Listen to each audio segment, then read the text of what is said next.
The council chamber floated in the darkness of space like a giant silver wheel. Inside, representatives from 47 different alien species sat in their designated seats. The air was thick with tension.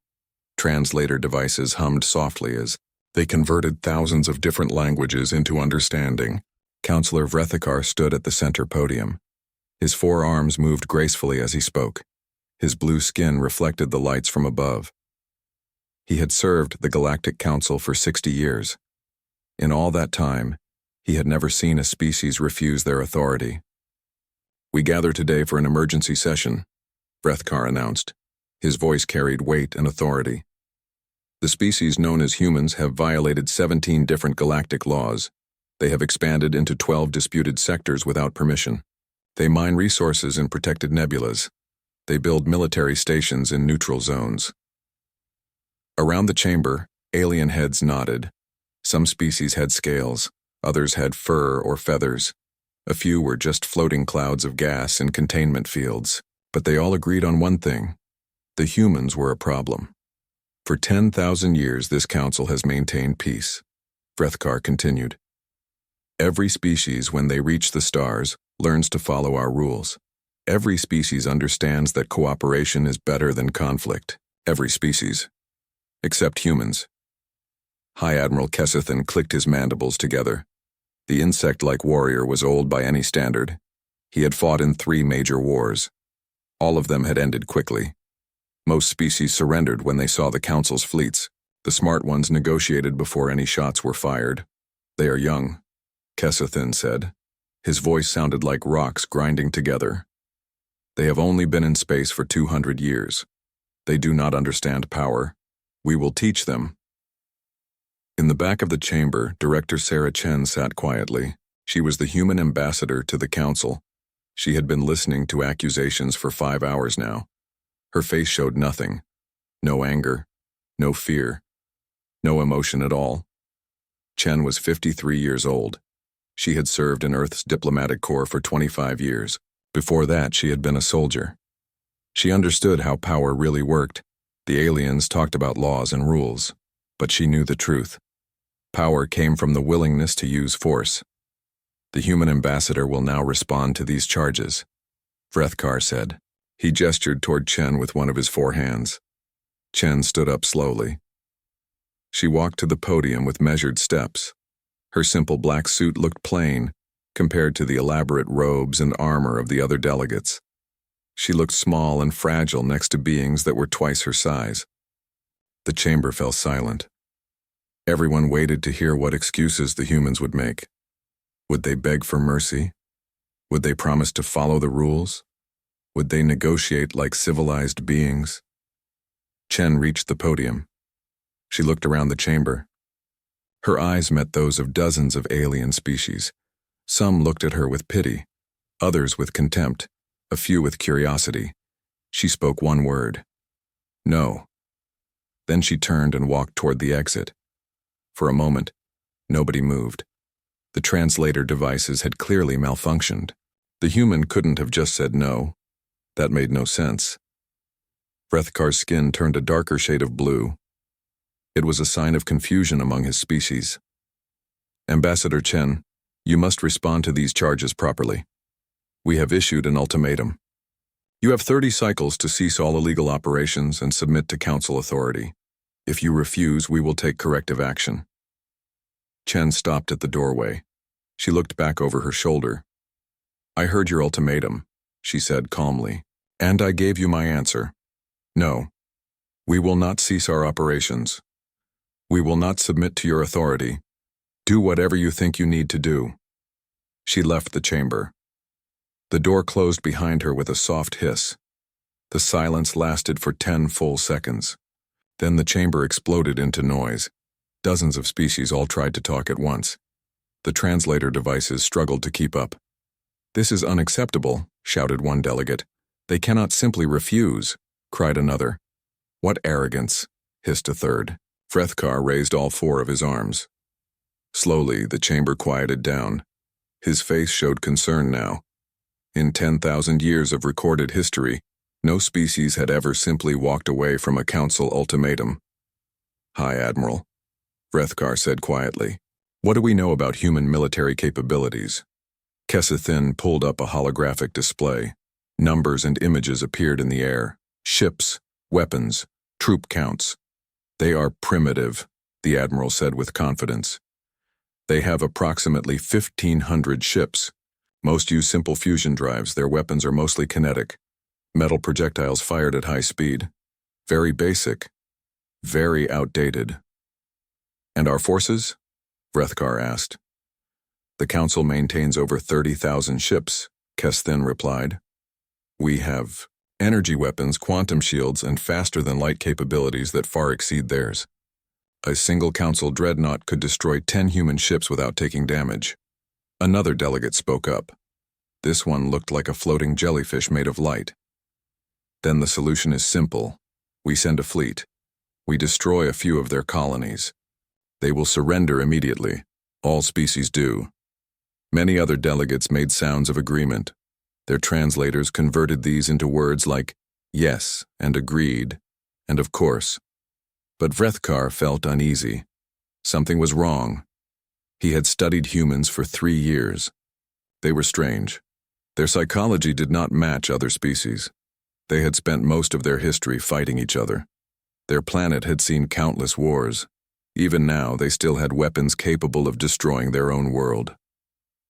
Admiral, Vrethkar said slowly, when was the last time the Council fought a war? Kessethin thought for a moment. The Krell Rebellion, 400 years ago. It lasted 6 days. And before that, the contested Rim Wars, 800 years ago. 3 weeks from start to finish. Vrethkar nodded. And the humans? How long have they been fighting wars? The holographic display changed. Now, it showed Earth's history. The numbers were staggering. Thousands of conflicts, millions dead, cities destroyed and rebuilt, entire civilizations rising and falling. They have been at war in one form or another for their entire recorded history, Kessethin said. His voice held less certainty now. But that proves they are barbaric, uncivilized. They will break easily against proper military force. Perhaps, Vrethkar said quietly. But he did not sound convinced. The Council voted. 45 species voted to send a military fleet to human space. Only 2 voted against it. The decision was made. High Admiral Kessethin began to make preparations. He would send the 3rd Pacification Fleet. 300 ships. More than enough to frighten the humans into submission. They would arrive at the human colony of New Perth in 10 days. The humans would see the fleet and understand their position. Then, they would negotiate. It was how these things always worked.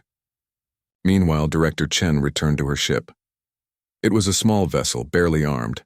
It looked weak and vulnerable compared to the massive Council ships around it. Inside, her crew waited for her. Well? Asked Commander Rodriguez. What did they say? Exactly what we expected, Chen replied. They issued an ultimatum. We refused. Now they'll send a fleet. And we proceed with the plan? Chen nodded. Send the message to Earth. Tell General Webb that it's time. Project Warpath is now active. Rodriguez activated the communication system. A message shot across space toward Earth. It was encoded and compressed. The Council's monitoring systems detected it but could not read it. Chen sat down in her command chair. She looked tired suddenly. Old. How many will die? Rodriguez asked quietly. Too many, Chen said. On both sides. But they gave us no choice. They could have left us alone. They could have talked to us as equals. Instead, they treated us like children who needed to be punished. Do you think we can win? Chen smiled. It was not a happy smile. Commander, they think this is about winning and losing, about territory and resources. They don't understand what they've started. We're not fighting to win. We're fighting to survive.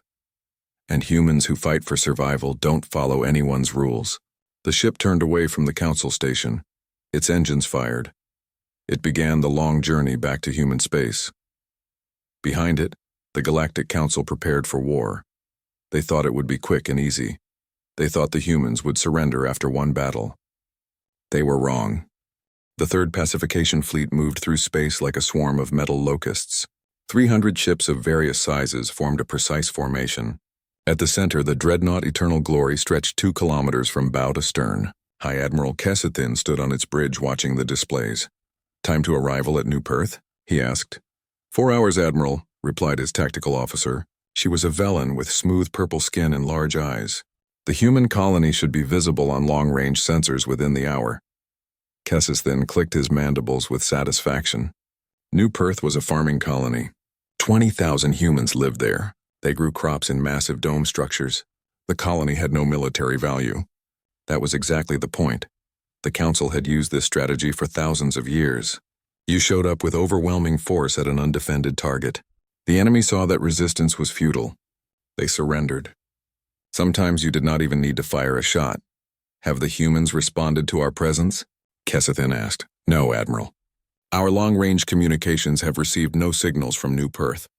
No request to negotiate. No surrender offers, nothing. That was strange. Usually colonies started broadcasting surrender terms the moment Council ships entered their system. But perhaps the humans were simply slow to react. Young species often were. Far away on Earth, General Marcus Webb stood in a secure command center buried 3 kilometers underground. The room was filled with screens and holographic displays. Dozens of officers worked at their stations. The air smelled of coffee and stress. "The Council fleet has entered the New Perth system," reported Colonel Ames. She was young but capable. Webb had handpicked her for this operation.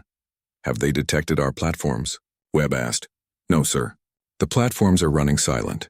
No active sensors, no power signatures. Just cold metal floating in space." Webb nodded.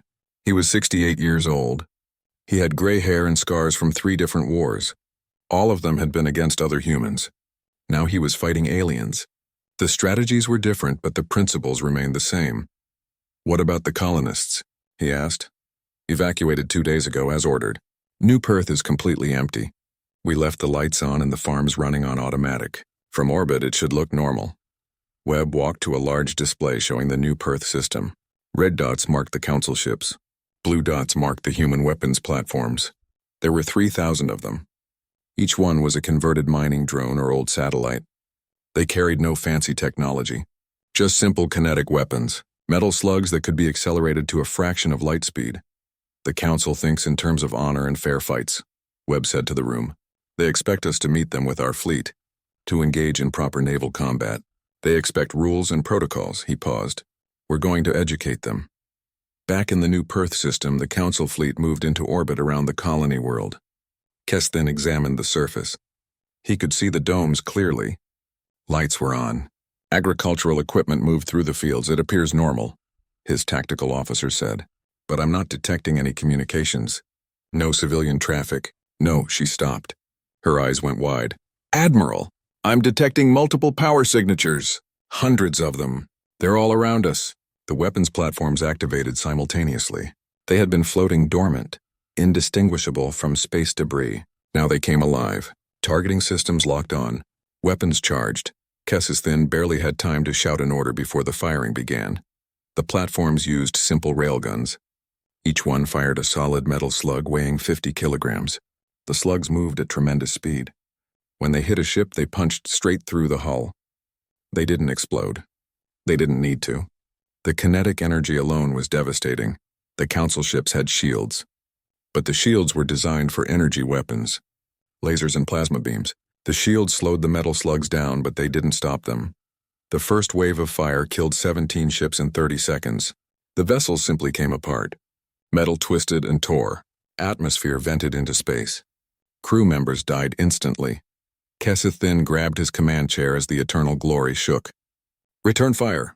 All weapons. Find those platforms and destroy them." The Council ships began shooting. Their energy weapons lit up space with brilliant colors. They destroyed platforms by the dozens. But there were thousands of them, and they kept firing. What made it worse was the platforms had no crew. They were fully automated. Human artificial intelligence guided their targeting. The AI didn't follow normal combat patterns. It didn't aim for military ships first. It didn't target command vessels. It simply calculated which shots would kill the most enemies and fired. A council cruiser exploded. Then another. Then 3 more in rapid succession. "We need to retreat," shouted the tactical officer. "No," Kesthin roared. "We outnumber them." "We just need to." A railgun slug punched through the Eternal Glories bridge. It was a lucky shot. Or perhaps the AI had calculated exactly where to aim. The slug missed Kesthin by 2 meters. It killed his tactical officer and 4 other crew members. Kesthin looked at the carnage, at the bodies, at the blood on the walls. His species' blood was yellow. It looked wrong against the white walls. "Retreat," he said quietly. "All ships. Jump to hyperspace now." The surviving ships fled. They left behind 127 destroyed vessels. The platforms continued firing until the last council ship vanished. Then they went silent again. Just cold metal floating in space. 3 days later, Kesthin stood before the Galactic Council. His armor was scorched. One of his arms was bandaged. He looked like he had aged 10 years. "Explain this disaster," Vrethkar demanded. His blue skin had turned almost purple with anger. "They were waiting for us," Kesthin said. His voice was hollow. "The colony was evacuated. The whole thing was a trap. They seeded the system with weapons platforms. Thousands of them. Automated weapons are banned by galactic law," shouted one delegate. "They don't care about galactic law," Kesthin replied. "That's what we don't understand. They don't fight like us. When we fight, we target military assets. We avoid civilian casualties. We follow protocols. Humans don't do any of that." He pulled up video footage from the battle. The council members watched in silence. They saw ships being torn apart. They saw crew members dying. They use artificial intelligence to guide their weapons. Kesthin continued. "AI that doesn't hesitate, doesn't show mercy, just calculates the most efficient way to kill. Their ships are smaller than ours, but faster. Their weapons are primitive, but effective. And their crews," he paused. "We intercepted some communications. Do you know what they call their battle tactic? Acceptable losses. They're willing to sacrifice their own ships if it means destroying ours."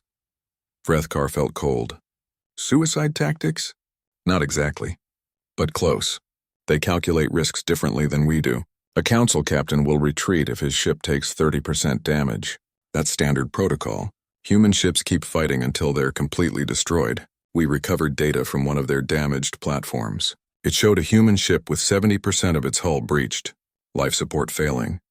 Half the crew dead, and it was still firing weapons. The chamber was silent. Several delegates looked sick. This kind of warfare was barbaric, uncivilized, wrong. "How many ships did they lose?" asked another delegate. "None," Kesthin said quietly. "They didn't send any ships, just the automated platforms. They didn't risk a single life. While we lost over 3,000 crew members."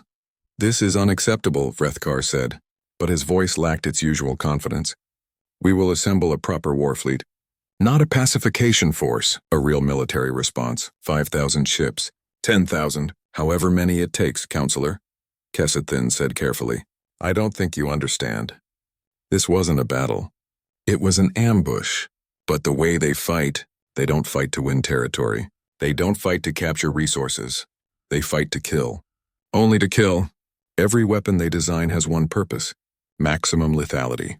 They've been fighting each other for thousands of years. They're very, very good at it." "Then what do you suggest?" Vrethkar asked. Kesthin looked around the chamber. At the delegates from 47 species. Species that had known peace for generations. Species that had forgotten what real war looked like. "I suggest we negotiate," he said. "Before this gets worse," but the council did not listen. They voted to send the war fleet. They would attack 5 human colonies simultaneously. The humans would have to surrender. They had to. On Earth, Director Chen watched the council's decision broadcast across the galaxy. She sat in General Webb's office. They both looked tired. "They're going to attack 5 colonies at once," Chen said. "New Shanghai, Harmony Station, Europa Outpost, Titan Settlement, and Anderson's World." "Let them," Webb replied. He pulled up a tactical display. It showed the entire region of space. Council territories, human territories, supply lines, trade routes. "They think if they hit our colonies, we'll defend them. But we're not going to do that." Chen raised an eyebrow. "We're not?" "No, we're going to hit them where it hurts. Their shipyards, their supply depots, their undefended worlds, Webb smiled. It was not a pleasant smile. They want to play by their rules. We're going to teach them that rules don't matter in real war. Only survival matters, Chen nodded slowly. They'll call us monsters. The Council War Fleet was the largest military force assembled in 300 years. 2,000 ships from 15 different species formed a massive armada. They divided into 5 battle groups. Each group targeted a different human colony. Counselor Vrethkar watched from the observation deck of the command carrier Infinite Justice. Through the viewport, he could see hundreds of ships stretching into the distance. The sight should have filled him with confidence. Instead, he felt uneasy. The battle groups are ready to jump, reported Fleet Commander Shalvex. She was a tall, elegant being with silver skin and no visible eyes. Her species perceived the world through electromagnetic fields. On your order, Counselor. Vrethkar took a deep breath. Proceed. The fleet divided and jumped to hyperspace. 5 groups, 5 targets. Within hours, they would arrive at the human colonies. The humans would see the overwhelming force and surrender. This would end quickly. That was the plan. The first battle group arrived at New Shanghai. The colony was built in orbit around a gas giant. Massive rotating habitats housed 300,000 humans. Farms and factories orbited nearby. Admiral Telmach commanded this group. He was a veteran of many campaigns. All ships battle formation. Prepare to broadcast surrender terms. But as his ships moved into position, something felt wrong. Long-range sensors showed the colony operating normally, but there was no communications traffic. No ships moving between the habitats. No defense platforms activating. Sir, I'm detecting strange readings from the colony, said his sensor officer. The habitats are spinning, but life support readings are minimal. It's like they're mostly empty. Telmach felt a chill run down his spine. Scan for human ships. All frequencies. Emergency scan. The sensors found nothing. The colony was empty, evacuated. It's another trap, Telmach shouted. All ships, emergency scatter pattern. But this time there were no weapons platforms, no ambush.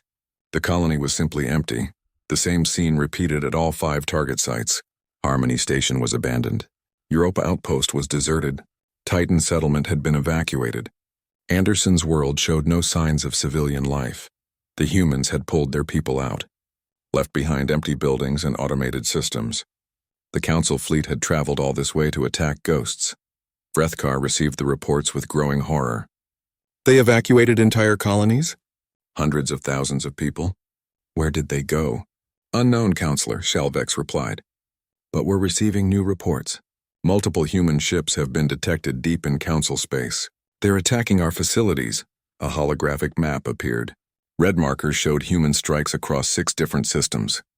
Not colonies, not military bases, shipyards, construction facilities, resource processing plants.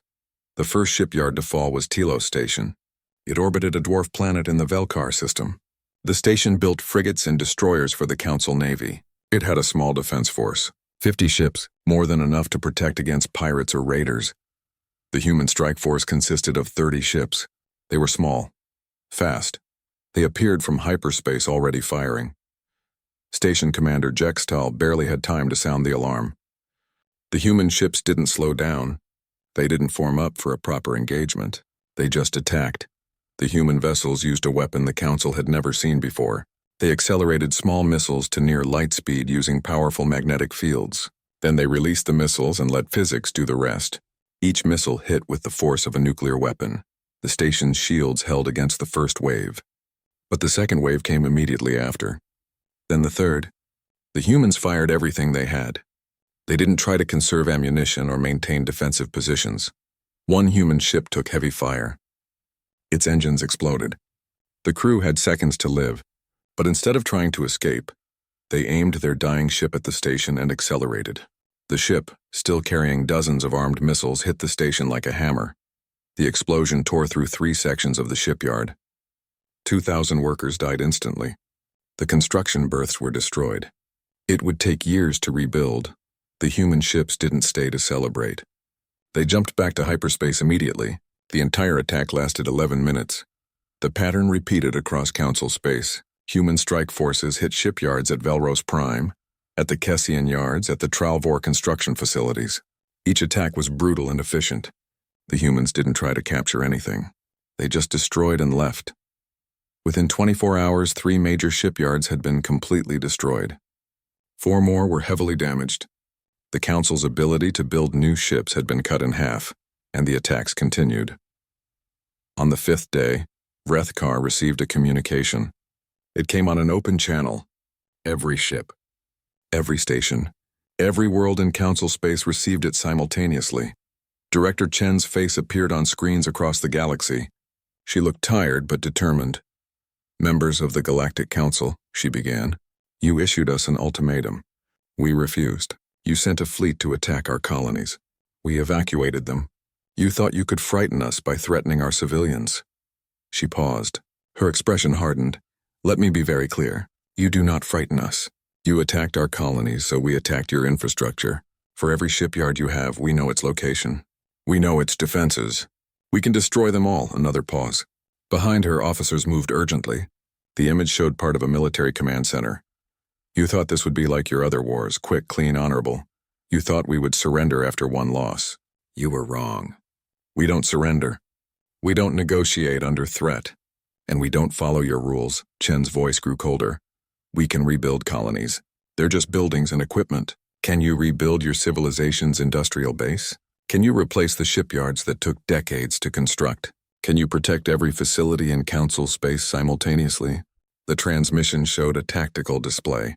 It marked hundreds of potential targets across Council space: factories, power plants, communication hubs, all vulnerable. "You wanted war," Chen said. "You just didn't understand what war actually means. War isn't about honor or fair fights. War is about making your enemy hurt so much they stop fighting. We learned that lesson fighting each other for 10,000 years. Now you're learning it from us." She leaned closer to the camera. "Here are your choices. You can continue this war. We will destroy every industrial facility you have. Your economy will collapse. Your people will suffer. Many will die. But you might eventually win. You have more ships, more resources, more people." Chen smiled. It was a terrible smile. "Or you can leave us alone. Pull back to your territories. Never threaten us again, and maybe we all survive this." The transmission ended. Across Council space, billions of beings watched in shock. Many felt fear for the first time in their lives. The Council had always protected them, kept them safe, but now an enemy was attacking their worlds, destroying their facilities, and the Council seemed powerless to stop it. Vrethkar called an emergency session. The Council chamber was chaos. Delegates shouted at each other. Some wanted to escalate. Others wanted to negotiate. A few wanted to surrender immediately. High Admiral Kesthin stood at the center. His armor was clean now. His wounds had healed, but he looked older, haunted. "We cannot protect everything," he said bluntly. "The Council space covers thousands of star systems. We have facilities on hundreds of worlds. The humans have shown they can strike anywhere. Our fleet is powerful, but it's designed for large battles, not for defending scattered targets against small, fast raiders." "Then what do we do?" demanded one delegate. "We cannot simply surrender." "We're not winning," Kesthin replied. "In 6 days, we've lost more industrial capacity than in the last 3 wars combined. The humans are specifically targeting our ability to build new ships. In 6 months, we won't be able to replace our losses. They will. Their shipyards are hidden, mobile, dispersed. We can't find them all." Another delegate spoke up. This one was from a species that looked like a crystalline rock formation. "Then we strike at Earth itself. We end this war by destroying their homeworld." The chamber fell silent.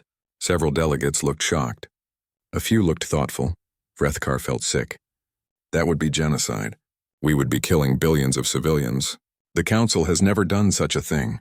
"They attacked our civilians," someone shouted. "No," Kesthin said quietly. "They attacked our infrastructure, our facilities. Some workers died, yes, but they didn't target civilian populations." "There's a difference." "Is there?" asked the crystalline delegate. "They're destroying our ability to survive. How is that different from killing us directly?" The debate raged for hours. Finally, a vote was called. Should the Council authorize the use of stellar collapse weapons? These were ancient devices, banned for 5,000 years. They could cause a star to go supernova, destroying everything in the system. It was the ultimate weapon, the final option. The vote was close. 24 species voted in favor. 23 voted against. The motion passed.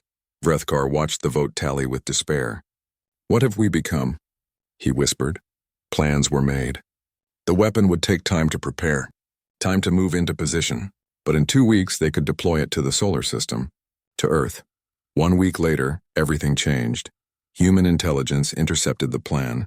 They had spies in the council. Captain Maria Santos sat in the command chair of the human ship Indomitable. Around her, the bridge crew worked in silence. They had been at their stations for 18 hours. Nobody complained. Through the viewport, she could see a planet. It was beautiful. Blue oceans, green continents, white clouds. It looked a lot like Earth. This was Velkar Prime, homeworld of Counselor Vrethkar's species. 3 billion people lived down there. They had families, jobs, dreams, normal lives. Santos had a job too. If the order came, she would kill them all. Status? She asked quietly. Lieutenant Chen checked his console. No relation to Director Chen, though everyone made jokes about it. Antimatter containment is stable. Weapons are ready. We're still undetected. The Council's patrol ships passed within 2,000 kilometers 3 hours ago. They didn't see us, Santos nodded. The Indomitable was a small ship. Only 30 crew members. It used experimental stealth technology. No active sensors. Minimal heat signature. Just a cold, dark piece of metal floating in space. But its cargo bay held enough antimatter to crack a planet's crust. How long have we been here? Santos asked. 26 days, replied Lieutenant Chen. 26 days of waiting. 26 days of knowing that any moment they might receive the order to commit genocide. Santos was 42 years old. She had a daughter back on Earth. Lily was 7. She liked drawing pictures and playing with their dog. If Earth died, Lily died. If Santos followed orders, 3 billion people on Velkar Prime died. There were no good choices. Only terrible ones, ma'am, said the communications officer. We're receiving an encrypted signal from command. Priority Alpha. Everyone on the bridge tensed. Priority Alpha meant war orders. Santos took a deep breath. Decrypt and display. The message appeared on her screen. She read it twice to make sure she understood. Standby. Order remains active. Do not engage. Unless Earth is attacked. Repeat. Do not engage unless Earth is attacked. Maintain position. Maintain silence. Santos let out a breath she didn't know she was holding. Stand down from alert status. Maintain stealth protocols. Continue monitoring Council communications. The bridge crew relaxed slightly. They weren't killing anyone today, but tomorrow, next week, nobody knew. Back in Council space, the emergency session had been going for 2 days. The delegates looked exhausted. Some had stopped eating. Others couldn't sleep. Vrethkar stood at the podium. His blue skin had faded to an almost gray color. We must make a decision. The humans have made their position clear. If we attack Earth, they destroy our homeworlds. If we don't attack, they will continue raiding our facilities. We should negotiate, said one delegate. Her species was mammalian, covered in soft brown fur. This has gone too far. We need to end this. Negotiate? High Admiral Keston clicked his mandibles angrily. They refuse to negotiate. They've said this repeatedly. They just want us to leave them alone. Then maybe we should, the delegate replied. We started this war. We issued the ultimatum. Maybe we were wrong. Several other delegates made sounds of agreement, but others looked angry. The crystalline delegate's voice rang out like bells. If we back down now, we show weakness. Other species will question our authority. The Council will lose its power. Better to lose power than to lose our worlds, someone else argued. We still have options, said another voice. This delegate was from a species that looked like floating spheres of water. The stellar collapse weapon is almost ready. We could deploy it. Destroy Earth. Yes, the humans would retaliate, but maybe they're bluffing. Maybe those ships near our worlds don't really exist. Kess then pulled up a display. Our intelligence has confirmed the presence of at least 12 human ships. We detected their drive signatures briefly before they went silent again. The humans are not bluffing. 12 ships, the water being said. Not 50. They lied about the number. Does it matter? Vrethkar asked tiredly. 12 ships with antimatter weapons could still kill billions. Maybe they don't have ships at every homeworld. But do you want to gamble with your planet? With your family? The chamber fell silent. Then a new voice spoke. It was Ambassador Trelvik, from one of the oldest species in the Council. His kind lived for 500 years. They had seen empires rise and fall. I would like to share a story, Trelvik said. His voice was old and creaky. 3,000 years ago, my people fought a war. We were young then, arrogant. We attacked a neighboring species because they wouldn't follow our rules. We had better technology, more ships. We thought we would win easily. He paused. Everyone listened. The war lasted 70 years. We won eventually, but the cost was terrible. Millions dead on both sides. Our economy collapsed. Our culture changed. We became hard, cruel. It took 200 years to recover. And for what? To force another species to follow our rules. Trelvik looked around the chamber. The humans remind me of that enemy. They're not fighting for territory. They're fighting for survival. And a species fighting for survival will do anything. Use any weapon. Break any rule. Because if they lose, they cease to exist. So you suggest surrender? Asked the crystalline delegate. I suggest wisdom, Trelvik replied. Sometimes the wise choice is to admit you made a mistake. The humans were happy to be left alone. We could have talked to them as equals. Instead, we treated them as children who needed to be punished. This is the result, the debate continued. Hours passed, then days. The council was fracturing. Some species wanted to continue the war. Others wanted peace. A few were so afraid they wanted to surrender unconditionally. On the 6th day, something changed. A council patrol in the Tertius system detected a human ship. It was alone, damaged. The patrol surrounded it easily. They demanded its surrender. The human crew responded with a data transmission. Then they detonated their ship. The patrol retrieved the transmission. It was a message for the council. A recording from the human crew. Lieutenant Commander James Park appeared on screen. He was young, maybe 25. He looked scared but determined. My name is James Park, he said. I command the Raider Defiant. We were hit during our last mission. Our hyperspace drive is destroyed. We can't escape. So we're going to detonate our antimatter reserves and take our ship down. He paused. His hand shook slightly. I want you to know something. I don't hate you. None of us do. We don't even know most of your species. We're not fighting because we want to. We're fighting because you gave us no choice. Park looked directly at the camera. I have a wife. Her name is Jessica. We got married 2 years ago. She's pregnant. Our first child. I'm never going to meet my baby. But if we don't fight, my child won't have a future anyway. You'll make humanity into slaves or wipe us out completely. His voice cracked. So we fight. And we'll keep fighting until you leave us alone or until we're all dead. Those are the only options you've given us. The recording ended. The ship exploded. No survivors. The council members watched the recording in silence. Some felt anger. Others felt sadness. A few felt shame. Brethkar stood slowly. I would like to call a vote. Not on continuing the war. Not on using the stellar collapse weapon. A vote on a complete military withdrawal from human space. That's surrender, someone shouted. No, Brethkar said firmly. It's choosing not to commit mutual genocide. The humans have shown they will fight to extinction. We can kill them, yes, but they will kill us too. Is that victory? Both civilizations destroyed? The council has never retreated. The crystalline delegate insisted. Then maybe it's time we learned how. Brethkar replied. Our pride is not worth billions of lives. The vote was called. It was close. 26 in favor of withdrawal. 21 against. The order went out. All council military forces were to pull back from human territories. No ships were to enter human space. No contact was to be made. The war was over. Sort of. On the Indomitable, Captain Santos received new orders. Maintain position, remain on station. Monitor for any council activity. She read the orders twice. They weren't going home. They weren't standing down. They were staying here, watching, waiting, just in case. Santos looked at the planet below. 3 billion people who would never know how close they came to dying, how close they still were to death. Because the Indomitable wasn't leaving. None of the human ships were. Lieutenant Chen, she said quietly, set a rotation schedule. We're going to be here a while. How long, ma'am? Santos didn't answer. She didn't know. Months, years, forever? The council had stopped attacking. But trust took time to build, and humans didn't trust easily.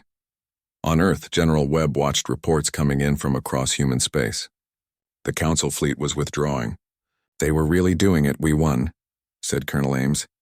She sounded surprised. No, Webb replied. We survived. That's different. He pulled up a strategic map. It showed all 50 human ships still in position near Council worlds. Weapons ready. Crews on standby.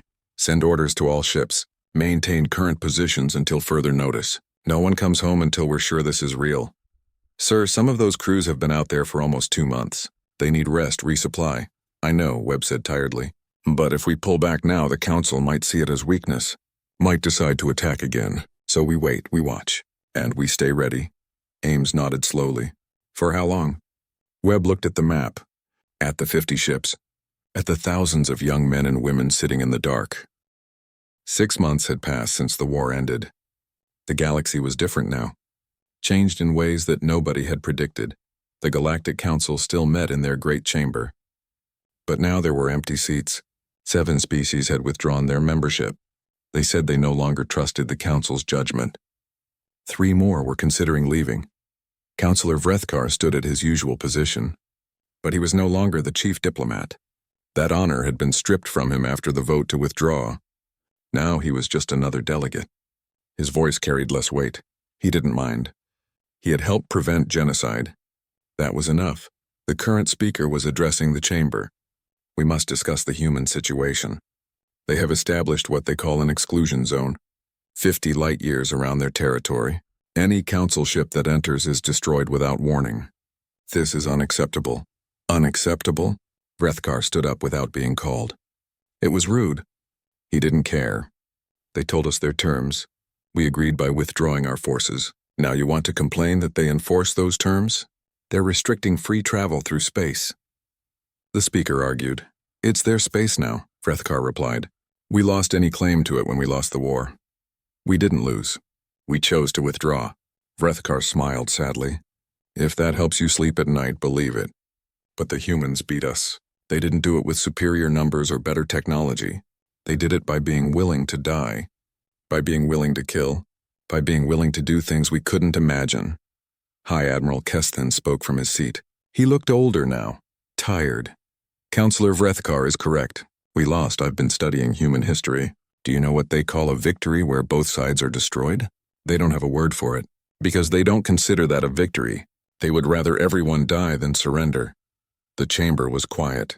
Nobody wanted to hear this. But it was true. The human question is simple, Kesthin continued. We leave them alone, they leave us alone. We threaten them, they destroy us. This is our reality now. For how long? Someone asked. Forever? Maybe, Kesthin said. Our intelligence reports show those human ships are still positioned near our homeworlds. Still armed, still waiting. They're not going anywhere. Far away, on a small space station at the edge of Council territory, Vrethkar had arranged a secret meeting. It had taken 3 months to set up. The humans didn't trust the Council. They didn't trust anyone. But finally, Director Chen had agreed to meet. Neutral territory. No weapons, no guards. Just 2 people talking. The station was old. Abandoned decades ago. Vrethkar arrived first. He waited in what used to be a conference room. The air was stale. The lights flickered. Chen arrived exactly on time. She looked older than she had 6 months ago. There were new lines around her eyes. Gray in her hair that hadn't been there before. Counselor, she said with a slight nod. Director, Vrethkar replied. Thank you for coming. You said it was important. And unofficial. Very unofficial. If my government knew I was here, I would be arrested. Vrethkar gestured to a chair. Old furniture, but still functional. Please sit. Chen remained standing. Why am I here? Vrethkar sat down slowly. His forearms moved in a gesture that meant sadness in his culture. I wanted to apologize personally, not as a representative of the Council, just as one being to another. Chen's expression didn't change. Go on. We were arrogant, Vrethkar said. We thought because we were old we were wise. Because we were many we were strong. We treated your species like children. We issued ultimatums instead of invitations. We threatened instead of negotiating. He paused. I was part of that. I voted for the actions that led to war. Thousands died because of decisions I supported. Thousands on both sides. Chen said quietly. She finally sat down. We lost people too. Good people. James Park, Maria Santos. Hundreds of others whose names you'll never know. Santos? Vrethkar asked. The captain of the ship near my homeworld? Was the captain, Chen corrected. She died 2 months ago. System failure in her ship. 16 crew members lost. They were still on station, still watching your world, still ready to destroy it if necessary. Vrethkar felt cold. He had known there was a human ship near Velkar Prime, but he hadn't thought about the crew. The people sitting up there in the dark, dying to maintain a threat that kept his world safe. I'm sorry, he said, don't be. She volunteered. They all did. Chen leaned back in her chair. Do you want to know what the galaxy doesn't understand about humans? Yes, we don't want to be heroes. We don't want to fight. Most humans just want to live quiet lives, raise families, build things. But when someone threatens our existence, we become something else, something terrible. Chen's eyes were hard. Your species, most council species, you evolved as prey or as herd animals. When threatened, your instinct is to flee or to submit or to negotiate. Humans evolved as persistence hunters. When we're threatened, we don't run. We chase, we track. We hunt until our prey drops dead from exhaustion. That's why you fought so differently, Vrethkar said. Yes. You thought this was about territory or resources. It wasn't, it was about survival. And humans fighting for survival don't have limits. We'll use any weapon, break any rule, sacrifice anything. Because if we lose, we die, so we don't lose. Vrethkar was quiet for a moment. What are humans, really? Chen smiled, but there was no humor in it. We're the species that looked at nuclear weapons and thought, how can we make something worse? We're the species that spent 10,000 years fighting ourselves and learned every possible way to kill. We're apex predators who turned our own planet into a weapons testing ground. She leaned forward. Your people have a saying, the wise bend rather than break. Humans have a different saying. I'd rather die on my feet than live on my knees. Do you understand the difference?